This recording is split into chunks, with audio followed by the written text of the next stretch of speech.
Welcome to Abhi views channel. என்னோட சேனலை subscribe பண்ணாமல் நிறைய பேர் பார்த்துட்டு இருக்கீங்க. ப்ளீஸ் எனக்கு சப்போர்ட் பண்ணுங்க, சப்ஸ்கிரைப் பண்ணுங்க, ஷேர் பண்ணுங்க, கமெண்ட் பண்ணுங்க. இன்னைக்கு நம்ம என்ன டாபிக் பார்க்க போறோம் அப்படின்னா ரீஇன்ஃபோர்ஸ்மெண்ட்னா என்னன்னா என்கரேஜ் பண்றது குழந்தைங்களை எப்படி நம்ம படிக்கிறதுக்கு என்கரேஜ் பண்றதை பற்றி தான் நம்ம பார்க்க போறோம். குழந்தைங்களுக்கு நம்ம படிக்கிறதை எப்படி என்கரேஜ் பண்ணணும் அப்படின்னா, நீ படி, நீ படிச்ச நல்ல மார்க் எடுத்த அப்படின்னா உனக்கு நான் ஏதாவது வாங்கி தரேன் அப்படின்னு சொல்லி பழக்குங்க. அதை விட்டுட்டு நான் அடிச்சு திட்டி படிக்க வச்சோன்னா குழந்தைங்க கண்டிப்பா படிக்க மாட்டாங்க. நீ படி, 5th ரேங்க்குள்ள எடு, உனக்கு என்ன வேணுமோ, என்ன கிஃப்ட் வேணுமோ நான் வாங்கி தரேன் அப்படின்னு சொல்லி பாருங்க. கண்டிப்பா குழந்தைங்க அது ஒரு மோட்டிவேஷனா எடுத்துட்டு படிக்க ஆரம்பிப்பாங்க. அதை விட்டு நம்ம அடிச்சோம்னா குழந்தைங்க கண்டிப்பா படிக்கவே மாட்டாங்க.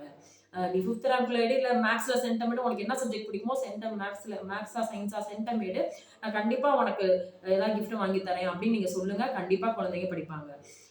இன்னொரு விஷயம் என்னன்னா, சில குழந்தைங்க என்ன பண்ணுவாங்கன்னா, படிச்சு முடிச்சுட்டு விளையாடணும்னு நினைப்பாங்க. நம்ம போட்டு விளையாடவே விடாம அவங்கள படின்னு சொல்லிட்டே இருப்போம். நீங்க படி, உன்னோட டைமிங் இதுதான், படிச்சு முடிச்சுட்டு விளையாட போ அப்படின்னு சொன்னா கண்டிப்பா அவங்க படிச்சு முடிச்சுட்டு போய் விளையாட போவாங்க. ஆனா நீங்க அடிச்சாலோ திட்டுனாலோ குழந்தைங்க கண்டிப்பா இந்த ஏஜ்ல கேட்க மாட்டாங்க. அந்த டீனேஜ்ல அடிச்சா அந்த குழந்தைங்களுமே கேட்க மாட்டாங்க. நீங்க அன்பா சொல்லி பாருங்க. இல்ல அவங்களுக்கு எதோ பிடிச்சதை நம்ம செய்யறோம்னு சொன்னாலும் கண்டிப்பா அவங்க படிப்பாங்க. அது ஒண்ணு. ஆனா படிப்பு விஷயத்துல மட்டும்தான். மற்ற விஷயத்துல எல்லாம் கேட்டோன்னே எதுவுமே அவங்களுக்கு நம்ம வாங்கி கொடுக்க கூடாது. கேட்டோன்னே நம்ம வாங்கி கொடுத்தோம்னா எல்லா நேரமே அதை எதிர்பார்க்க ஆரம்பிப்பாங்க. நம்ம கையில காசு இருக்கும், இருக்காது.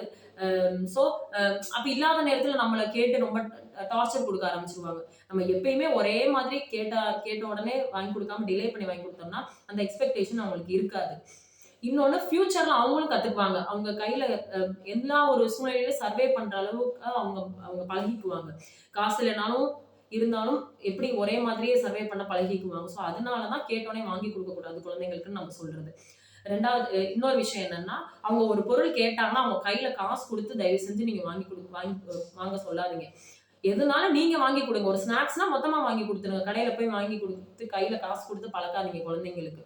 ஒரு ஸ்டேஜ் வரைக்கும், ஒரு 9th 10th போயிட்டாங்க அப்படின்னா நம்ம அதுவும் ரொம்ப எல்லாம் கிடையாது. அவங்களுக்கு என்ன ஸ்நாக்ஸுக்கோ அதுக்கு தகுந்த மாதிரி காசு மட்டும் தான் நம்ம கொடுக்கணும். எக்ஸ்ட்ரா அமௌண்ட் எதுவுமே கொடுத்து நம்ம பழக்கக்கூடாது குழந்தைங்களுக்கு.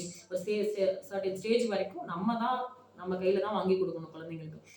அதுவே negative and positive pier group மாதிரி இதுல நெகட்டிவ் பாசிட்டிவ் ரீஇன்ஃபோர்ஸ்மெண்ட் இருக்கு. நம்ம ஒர்க் பண்ற சைடு நமக்கு என்ன மாதிரியான ரீஇன்ஃபோர்ஸ்மெண்ட் இருக்கு அப்படின்றத நம்ம நெக்ஸ்ட் வீடியோல நம்ம பார்க்கலாம். தேங்க்யூ. தேங்க்ஸ் ஃபார் வாட்சிங். பாய்.